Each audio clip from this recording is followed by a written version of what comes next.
Crosley leaned in the door and asked me how things were. I said, okay. He stepped inside and gazed around the room, tilting his head to read my roommate's pennants and the titles of our books. I was uneasy. I said, so, what can I do for you? Not meaning to sound as cold as I did, but not exactly regretting it either. He caught my tone and smiled. It was the kind of smile you put on when you pass a group of people you suspect are talking about you.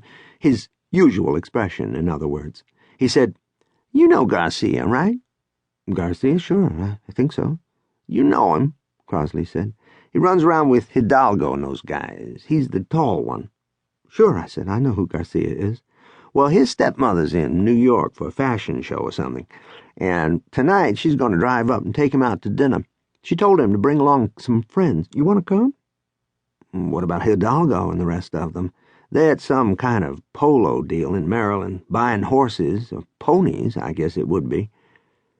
The notion of someone my age buying ponies to play a game was so unexpected that I couldn't quite take it in.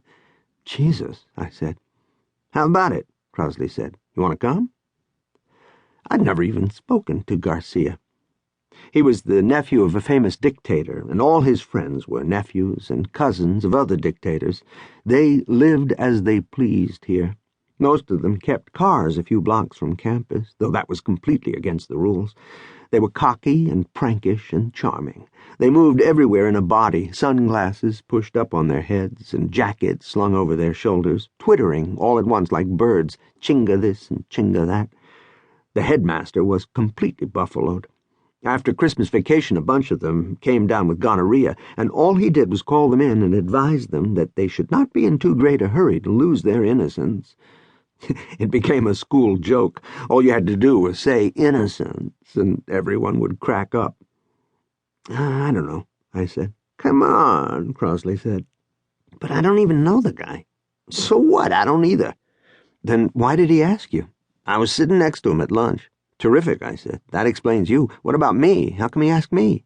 He didn't. He told me to bring someone else. What, just anybody? Just whoever happened to present himself to your attention? Crosley shrugged. Sounds great, I said. Sounds like a recipe for a really memorable evening. You got something better to do? Crosley asked. No, I said. The limousine picked us up under the awning of the headmaster's house. The driver, an old man, got out slowly and then slowly adjusted his cap before opening the door for us. Garcia slid in beside the woman in back. Crosley and I sat across from them on seats that pulled down. I caught her scent immediately. For some years afterward, I bought perfume for women, and I was never able to find that one. Garcia erupted into Spanish as soon as the driver closed the door behind me. He sounded angry, spitting the words at the woman and gesticulating violently. She rocked back a little, then let loose a burst of her own. I stared openly at her. Her skin was very white. She wore a black cape over a black dress cut just low enough to show her pale throat and the bones at the base of her throat. Her mouth was red. There was a spot of rouge high on each cheek, not rubbed in to look like real color, but left there carelessly, or carefully to make you think again how white her skin was. Her teeth were small and sharp-looking, and she bared them in concert with certain gestures and inflections. As she talked, her pointed little tongue flicked in and out. She wasn't a lot older than we were. She said something definitive and cut her hand through the air. Garcia began to answer, but she said, "No," and chopped the air again. Then she turned and smiled at Crosley and me. It was a completely false smile.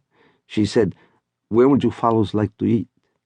Her voice sounded lower in English, even a little harsh. She called us fellows.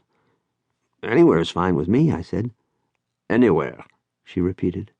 She narrowed her big black eyes and pushed her lips together. I could see that my answer had disappointed her. She looked at Crosley. "Oh, there's supposed to be a good French restaurant in Newbury," Crosley said. "Also an Italian place. It depends on what you want." "No," she said. "It depends on what you want. I'm not so hungry." If Garcia had a preference, he kept it to himself. He sulked in the corner, his round shoulders slumped and his hands between